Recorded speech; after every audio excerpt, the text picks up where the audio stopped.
I had a lot of you ask me my thoughts on Serena Williams and what happened at the U.S. Open. And I know it's a few days old, but I appreciate that you want my opinion. I will say two things up front.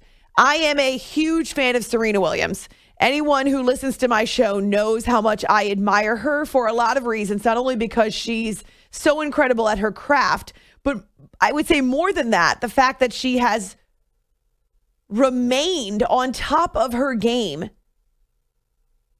even at her age. And in professional sports, in your mid-30s, that's amazing. And not only does she continue to win, and I know she's coming back from having her baby and from fighting for her life, but she maintains that same competitive spirit. She's a trailblazer. She's unabashedly Serena Williams. She doesn't try to be like anyone else, and there's no one else out there who can imitate her. Her power, her athleticism, and as much as her physical body has changed, which it certainly has after having a baby, her priorities have changed, and yet she's still Serena. And so I'm a huge fan. I admire her so much. So that's the first thing I would say.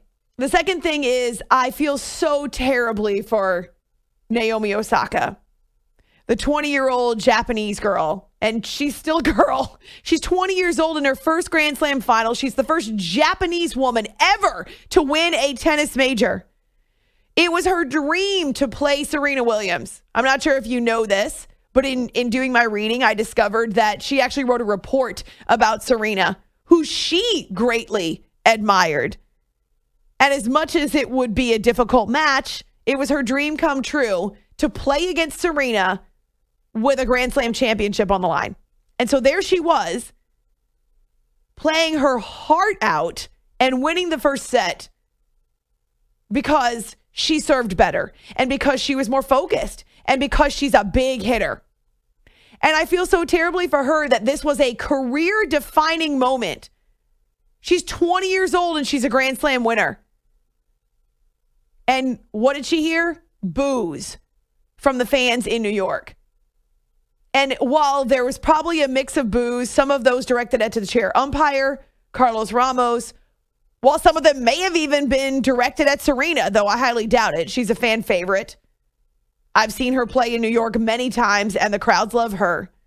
No doubt this 20-year-old girl who just won a championship knows that a lot of those boos were directed at her because she just happened to be the player on the other side of the net and because she was the one getting the trophy instead of Serena. That's unacceptable. We've done entire shows on the science of booing before, and that is just really crappy sportsmanship.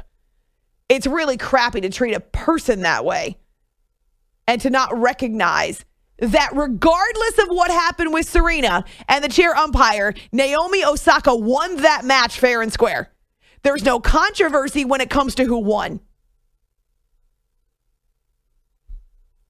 Certainly, Serena had a meltdown, and her emotions changed the way that she played and what she was focused on later in the match.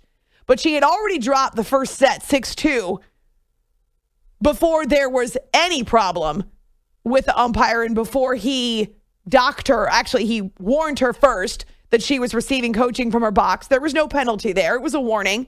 But then when she slammed her racket into the court, that's an automatic code violation. That wasn't subjective from the umpire.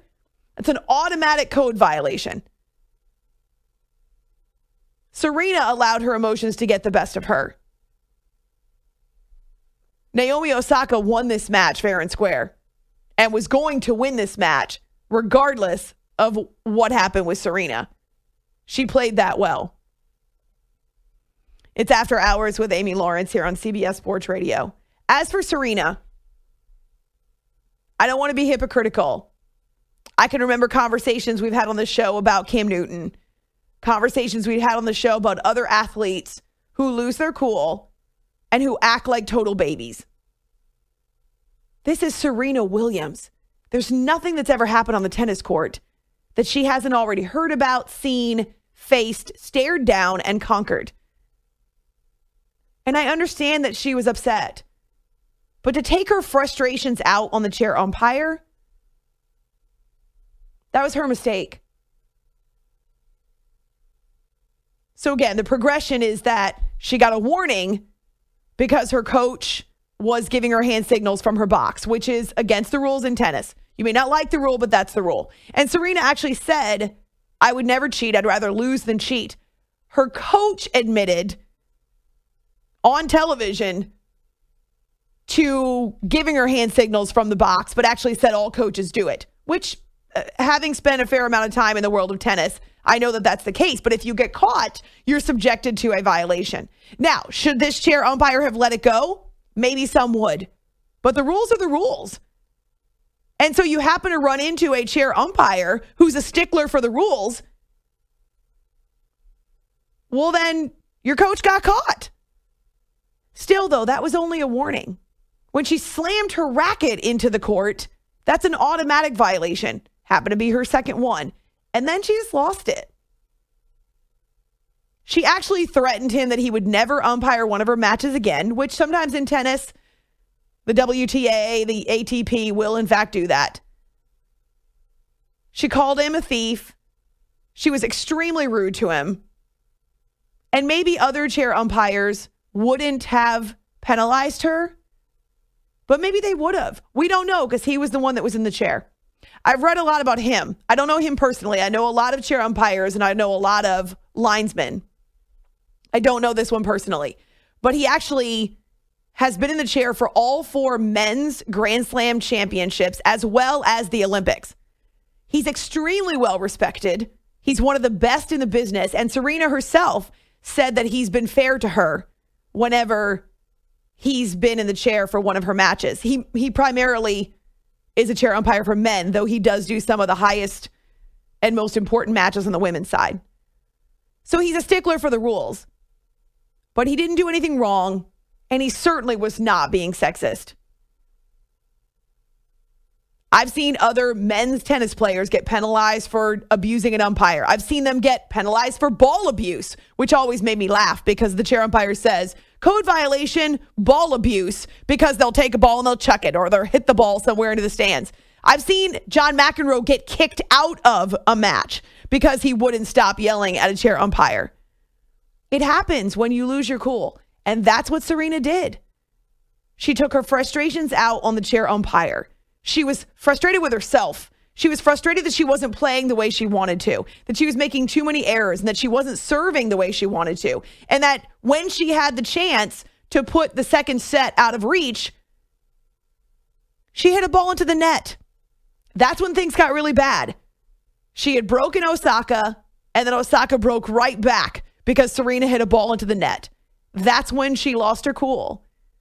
So in my opinion, it's misplaced aggression. She was taking it out of the chair umpire because he was an easy target and because she thought she'd get away with it. But she ran into an umpire that didn't think that was a good idea. And I know that she loves her daughter, and I know she wants to be a great example for her daughter. She takes that very seriously. She even mentioned that in the post match.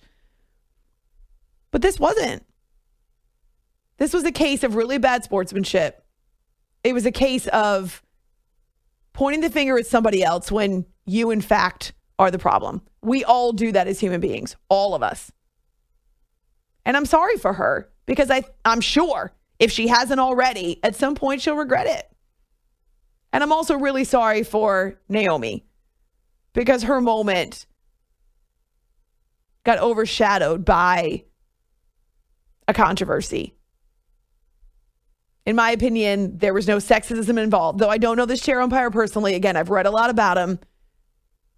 This is not the only tennis player he's ever penalized. He's a stickler for the rules. Everybody respects him because he doesn't change based on who's on the court. He is a stickler for the rules no matter who is playing in front of him. That's his reputation. Again, very well respected. So I think she just started pointing fingers and making accusations because she felt like she was losing control. And to accuse him of all kinds of ridiculous things and to say he'd never umpire one of her matches again is throwing a temper tantrum. So I'm sorry it played out that way. But I'm mostly sorry for the young woman who did win the match, but didn't have that moment that she always dreamed of.